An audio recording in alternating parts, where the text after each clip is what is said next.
Hello everyone, I'm Brian. Today I'm reacting to Is Self-Realization Also Maya? Swami Sarvapriyananda. So this is an interesting one. I saw this, I'm like, is it also Maya? My assumption would be no, in terms of how I think Advaita Vedanta or maybe the Swamis and Gurus would answer. But for me personally, how I would think maybe yes.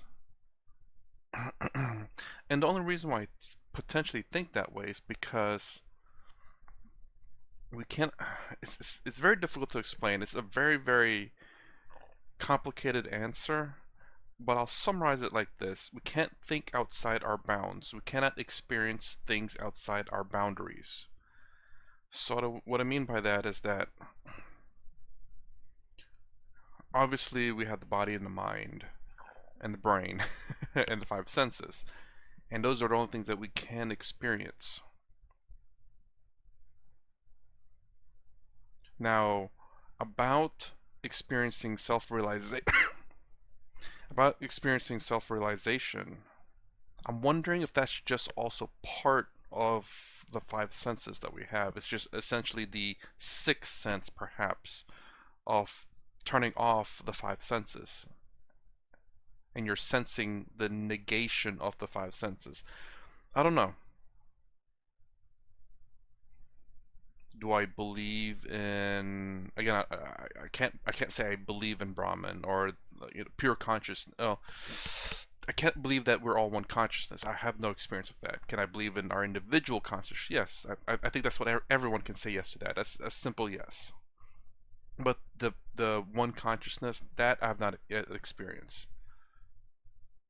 But to say that maybe is there a way to realize that? That's a question I've had since the kind of the beginning of this. Is that, because we cannot we cannot see our, how do I say, we cannot see our true selves or experience our true selves. That's something that Swami Sarvapriyananda has talked about in his videos, but at the same time he says you can and you can't, because you cannot be the subject. You're always the no, I'm sorry, you cannot be the object. You are always the subject. So if you're always the subject, you cannot be the object, therefore you cannot experience yourself.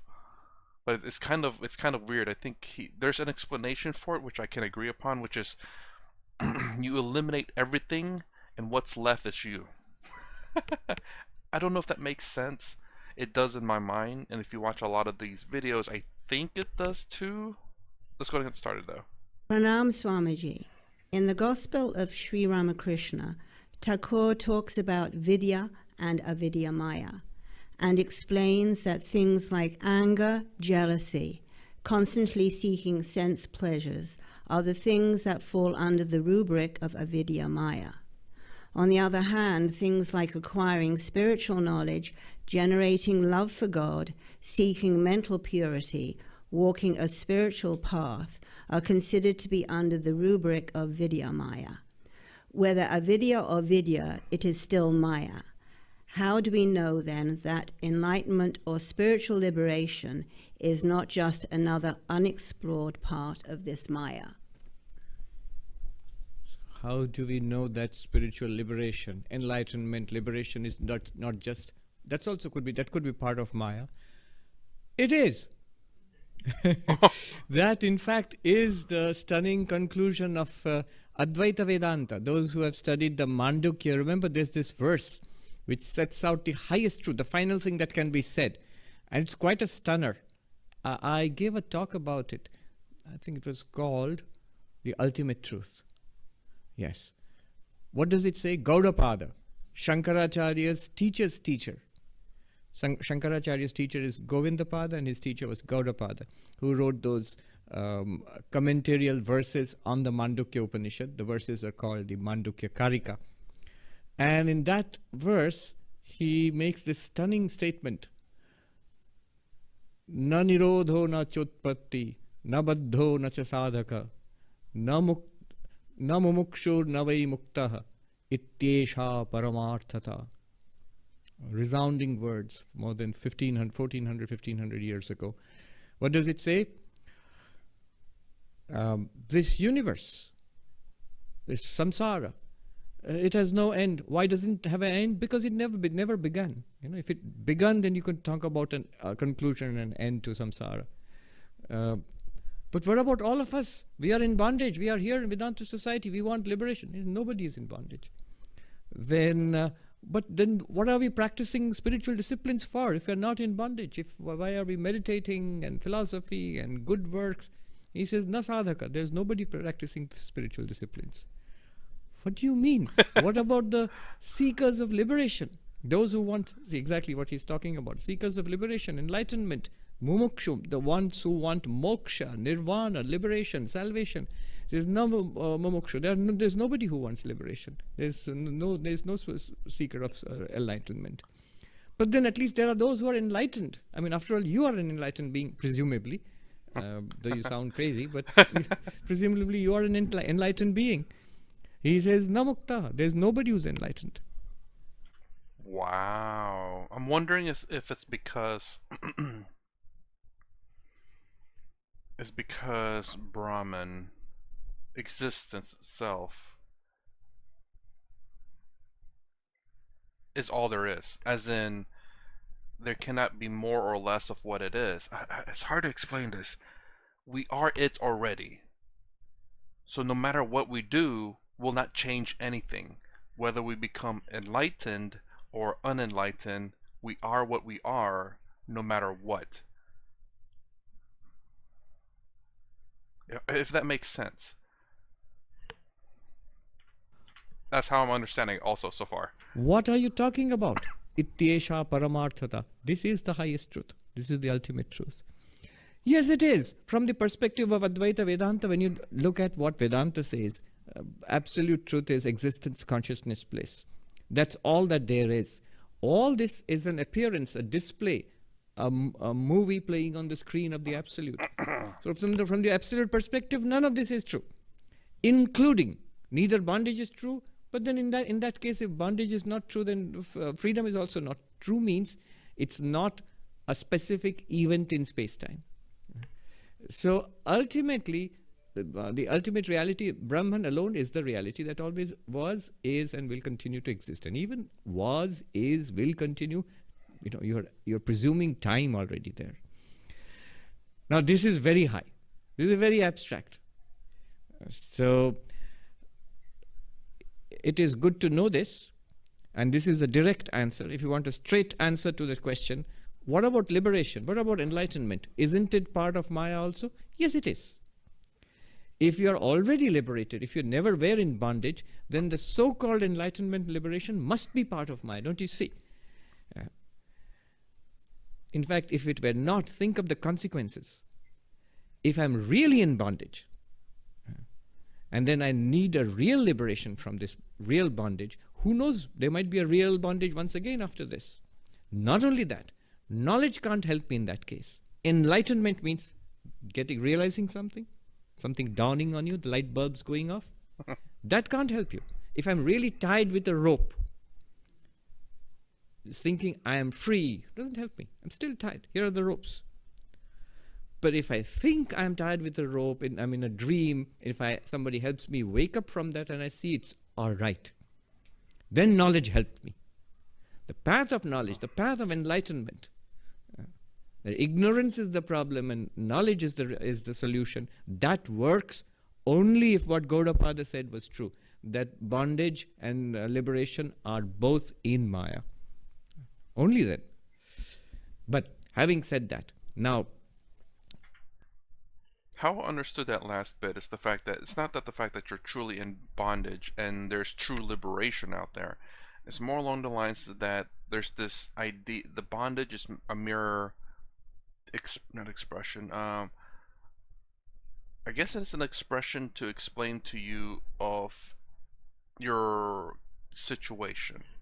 You're not genuinely in bondage, but because you don't realize something, that you are hindered from being your true self. You're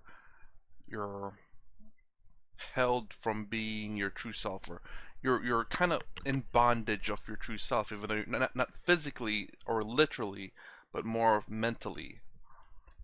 And liberation is more of a mental thing too, where you're realizing that you are not in this fictitious bondage, and then you can be free from this fictitious bondage. So whenever I hear in this bondage, it's not that I think that you're physically bondage, but it's just that you're not realizing you're holding yourself back in a sense. That's how I always understood bondage in this phrase. Down to brass tacks, to be practical. How does that help us right now? Right now, we don't see that. It's an amazing thing to hear and to understand philosophically. It's great. It's actually reassuring. It quells our anxiety at a deep existential level.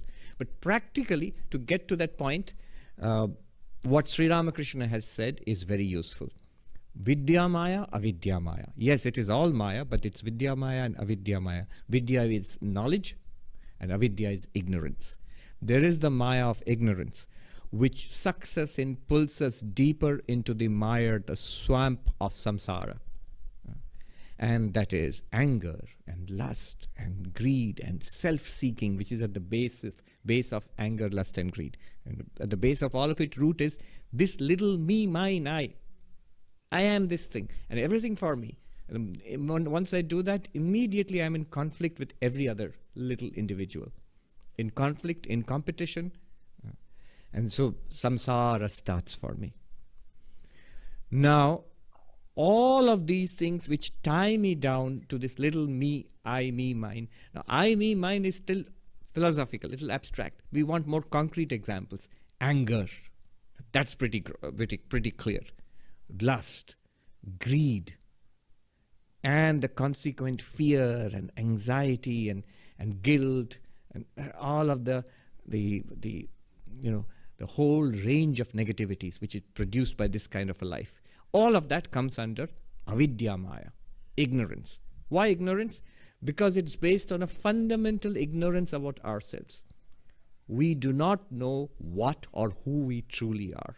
As Vivekananda would often say, with a touch of pathos here in the United States, if only you knew who you truly are. That would really set us free. So that is avidya maya. Now every effort to lead a higher life, a moral life, a caring life, a selfless life, and the higher spiritual disciplines of prayer, of meditation and inquiry, all of these are under the, as he has beautifully written actually, under the rubric of Vidya Maya. What does this do? This attenuates, thins out the self-seeking, the root of being caught in samsara. And then we are prepared for the liberation, the eventual liberation. Yes, it's within Maya, no doubt.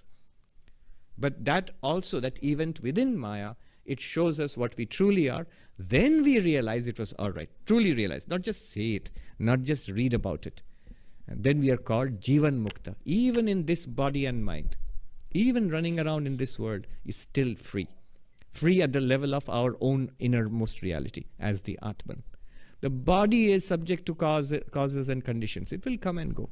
It will rise, it will decay, and it will die. I was just reading today in the morning. Here in the prayer we were reading Mahapurush Maharaj, Swami Shivanandaji. Somebody asks him, he's very old, he was the president of the order, suffering physically.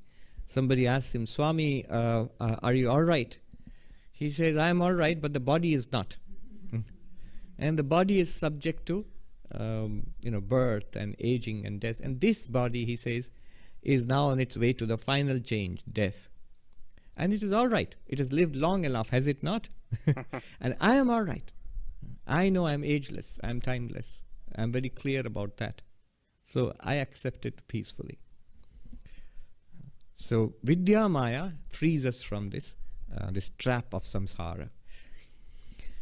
Let's go a little further, deeper into this, The very ancient philosophy of Sankhya, that talks about two ultimate realities. It's not non-dualistic. It's unapologetically dualistic.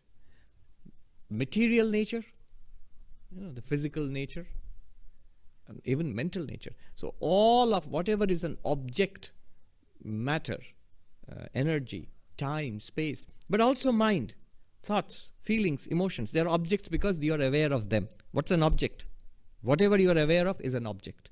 Or as the philosopher Arindam Chakravarti adroitly put it, whatever objects to your consciousness is an object. Objects means resists your consciousness. You run up against it and you become aware of it. You see? All of these.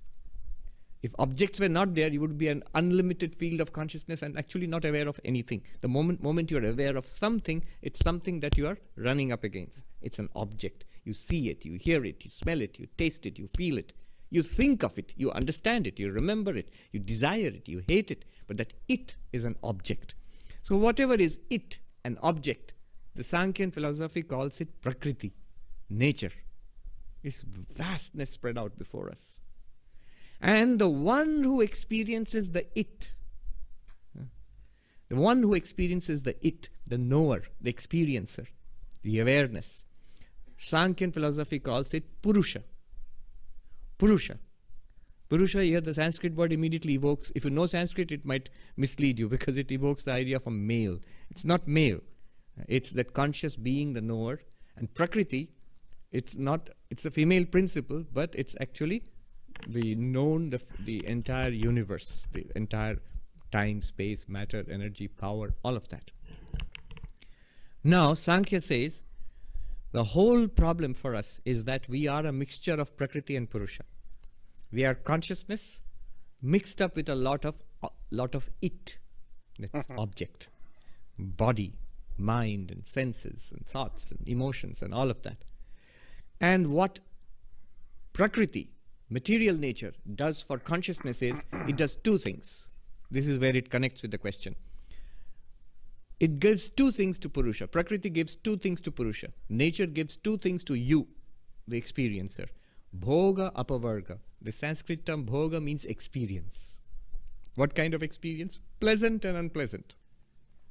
The lower forms of samsara where we are trapped and we struggle and we suffer. And the higher forms of samsara, the better life. And then apavarga, freedom, ethics, spirituality, and ultimate enlightenment. But that's also given by nature. Freedom from what? Freedom from itself, from nature. So nature gives the awareness, you. It gives you two things. Experience of what? Of nature. And freedom from what? From nature. Both are given by nature. Now you see how that concept of Prakriti, ancient, Swami Vivekananda calls it the father of all philosophy, most ancient philosophy, long before the Buddha. That philosophical understanding that nature gives us two things, bhoga, experience, samsara, and freedom from samsara, apavarga, which is an ancient word for moksha. That has become the Vidya Maya and Avidya Maya, which Sri Ramakrishna is talking about. Maya giving it two things, ignorance and samsara and suffering, and freedom from all of this and enlightenment and fulfillment. Both are given by Maya to us. And both are within Maya. Okay.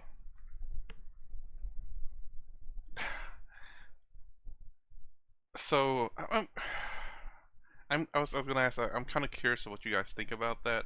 That even self-realization is also within Maya, but at the same time, this is my thoughts in it. This applies. I think I've said this before. I'm sure I have. But whether self-realization frees you or not, or whether it's still in Maya or not, whether you can get out of Maya or not, shouldn't change how you live your life. This is why I really do appreciate Advaita Vedanta and a lot of Eastern philosophy, honestly. It's the sure fact that the realization that we are going to suffer in this life, if you can understand that and hopefully accept it and not fight it, then life will be easier. And this is what I talk about, the resisting nature, resisting facts, resisting truths.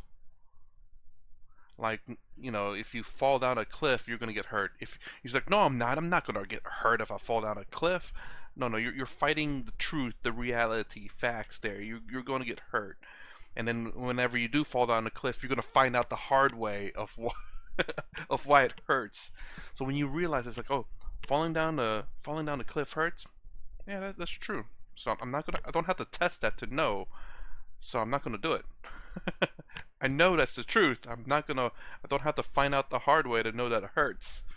I saw that dude fall down. He didn't believe it. He fell. He hurt. He went to the hospital. That hurt. I don't need to test that. So realizing realities in life, understanding what is factual, how people are, how things are, how they operate, makes life easier. Again, I'm not saying it's going to make you enlightened or anything like that, but it might help. For me, I think it does help, honestly, because you're not how do I say, you're not going against the grain. You're not fighting against facts.